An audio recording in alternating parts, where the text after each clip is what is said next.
C'est l'occasion de retrouver Juliette, évidemment, pour votre coup de cœur. Sortir, bouger, écouter, lire. C'est en compagnie de Juliette Delannoy. Juliette, comment choisir un bon bouquin ? Eh bien, en écoutant France Bleu Nord et les conseils de Bob Garcia. Bonjour mon cher Bob. Salut Juliette, bonjour à tous. Bob, journaliste, écrivain qui a reçu le prix Jeunesse à Bulle en Or. C'était il y a quelques semaines de cela pour le Petit Tintin, les aventures du Petit Tintin. Et puis surtout, nous, ce qu'on apprécie, c'est que vous nous dites ce qu'il y a à lire, à voir. Et là, on reste dans le rayon BD avec ce Madeleine résistante. C'est le tome 2 de cette mini-série.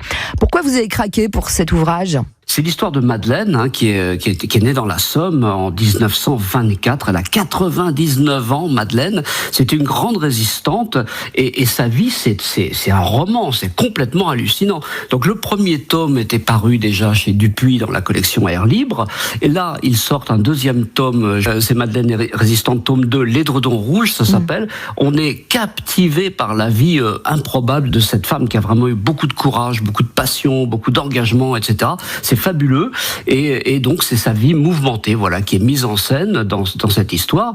Mais ce qui est intéressant dans l'histoire, c'est que le scénario, qui est de Jean-David Morvan, il est aussi de Madeleine Riffaut. Donc on la voit, elle, en crédit, sur la première couverture de la bande dessinée, on voit scénario, Morvan et Riffaut. C'est elle-même, c'est-à-dire qu'à 99 ans, elle a toujours bon pied, bon oeil. Ouais. Elle est devenue super amie avec David Morvan. J'ai eu l'occasion de le rencontrer lors d'un salon, puis de dîner avec lui. On a parlé très longuement, et il m'a dit que c'était super, et ils sont vraiment devenus amis, quoi, avec malgré la différence d'âge, etc.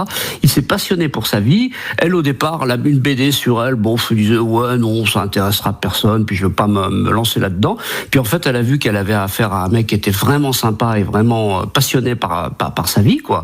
Du coup, elle a joué le jeu, et c'est elle-même qui a donné des anecdotes, des détails, des choses qu'on peut même pas imaginer, quoi. Donc il y a un côté vérisme là-dedans, il y a un côté authentique que j'adore. Ouais. Donc c'est plein de rebondissements, c'est plein de pieds de nez aux Allemands, de qu'est-ce qu'elle a pu faire. Enfin, elle a pris tous les risques possibles et imaginables. C'est extraordinaire. Et les dessins sont de Dominique. Il y a l'histoire prenante et les dessins aussi qui nous font bien rentrer dans les scènes et dans cette histoire. Ah mais complètement, on est dans le dessin presque du monochrome là, dans cette espèce d'ambiance.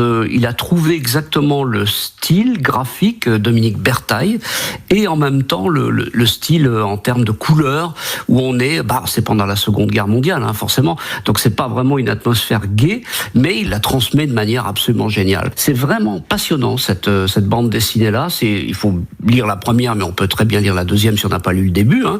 Et ils annoncent un troisième tome qui clôturera ce triptyque en quelque sorte, et on l'attend avec impatience. Non, c'est vraiment super bien fait. Donc voilà, c'est Madeleine résistante, tome 2, L'Édredon Rouge, et ça vient de sortir aussi aux éditions Dupuis, Air Libre. Merci mon cher Bob, et on se retrouve très vite sur France Bleu Nord. Passez une belle semaine. À bientôt Juliette, à bientôt tout le monde. À bientôt, évidemment, dans le 16-19 tous les jours. À demain Juliette aussi, hein. On la retrouve régulièrement pour tout ce qui est sortie loisirs culture entre 16h et 19h.